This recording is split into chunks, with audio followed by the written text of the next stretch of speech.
Est-ce que les tensions du cou et des épaules sont simplement dues au stress ou est-ce que c'est autre chose? C'est une question qui m'a été posée et qui est une question, je trouve, très pertinente. C'est vrai que dans notre société, on entend souvent dire, par les médecins ou autres, oh bah ça c'est le stress. Ça c'est le stress. Oh je suis fatiguée, c'est le stress. Bref, notre stress a bon dos, comme on dit, un peu la boîte poubelle. Avant de répondre concrètement à la question, j'ai une question pour toi. Qu'est-ce que le stress?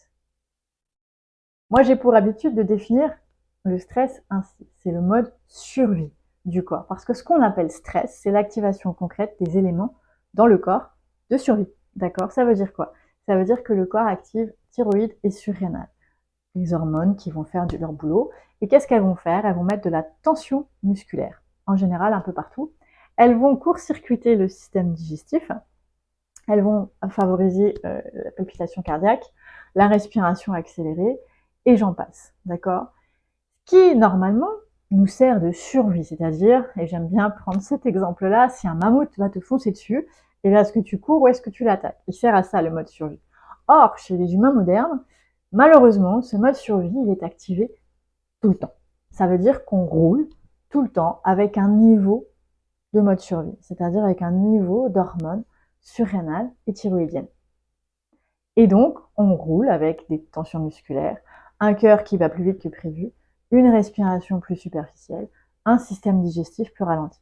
Et tu comprends bien que ça a un impact digestif sur le poids, pour ne citer que lui, sur le cou et les épaules, sur les tensions musculaires, effectivement.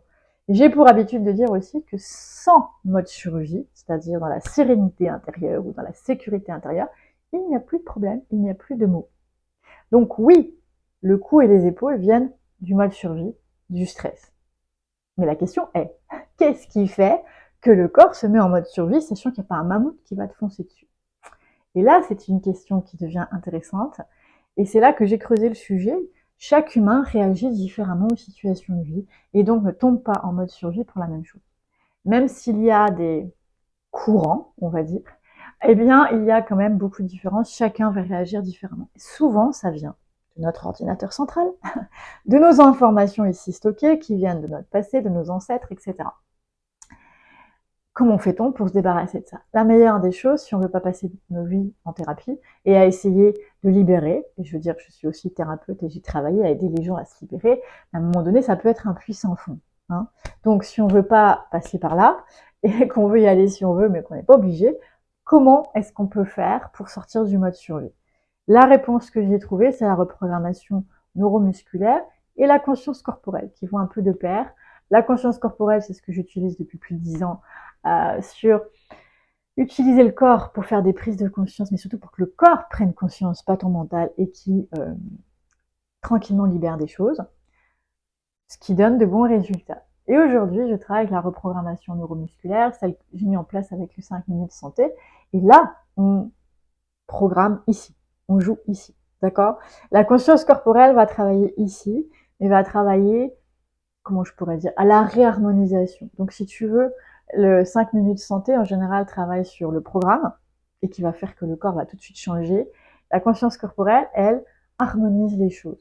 Parfois, lorsqu'on a remis les programmes, c'est bien d'harmoniser. C'est pour ça que je travaille encore avec la conscience corporelle de temps en temps. Avec qui j'utilise ça? Avec ceux qui font le bilan, le mode d'emploi. Ils vont obtenir des exercices de conscience corporelle. Avec toi, si tu as besoin, si tu es en 5 minutes santé avec moi et de temps en temps tu as besoin d'harmoniser, donc au bout de quelques temps, tu peux commander des exercices de conscience corporelle. Voilà, c'est un petit peu au cas par cas.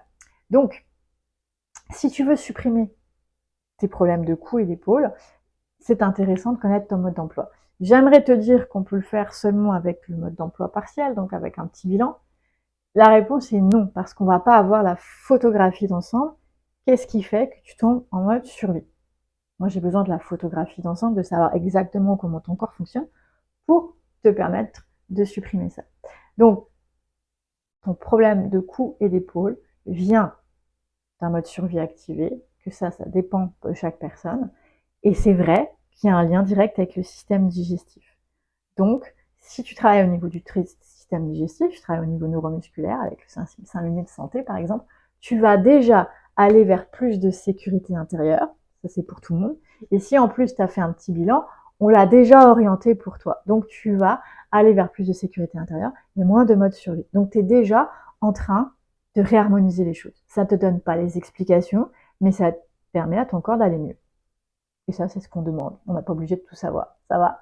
Maintenant, si au bout de quelques temps de pratique, tu vois pas d'effet à ce niveau-là, ou si tout de suite tu as envie d'en savoir plus, alors ça vaut le coup d'aller prendre ton mode d'emploi pour ensuite vraiment savoir quoi faire. Je ne vais pas le dire autrement. Pour comprendre qu'est-ce que c'est qui se passe ici. D'accord? Maintenant, tu as toujours l'option de m'utiliser en petite consultation et à travers quelques questions, je peux essayer d'identifier quels sont les muscles vraiment impliqués, faire le lien avec quels organes digestifs et je peux déjà te donner des indications et affiner par exemple ton 5 minutes santé si tu es déjà en abonnement avec moi. Voilà, j'espère avoir répondu à la question. Je vais résumer, un mal de cou et d'épaule est effectivement relié au stress, même s'il n'est pas la cause. La cause, c'est qu'est-ce qui fait qu'on tombe en mode stress. Et le stress a comme effet tension musculaire, diminution du système digestif, pour ne parler que de ça. Et la résultante fait qu'il y a des maux de cou et d'épaule qui vont se déclencher. La sécurité intérieure va stabiliser ton bassin. Imagine que ton bassin est plus stable, c'est mécanique. Hein. Si tu es plus stable ici, tes muscles en haut travaillent moins. S'ils travaillent moins, ils deviennent plus souples et plus équilibrés. C'est aussi simple que ça. Ça peut être juste mécanique. Tu peux avoir des maux ici parce qu'il y a de la faiblesse en bas. Si on raisonne purement mécanique. Ça va? Tu vois que la santé et guérir, c'est pas compliqué. Oui, on peut aller chercher ce que c'est, mais si on raisonne basiquement, on met de la sécurité intérieure, on vient solidifier le bassin entre autres, le tronc et les maux s'en vont. Voilà. Si tu as d'autres questions, n'hésite pas à me contacter.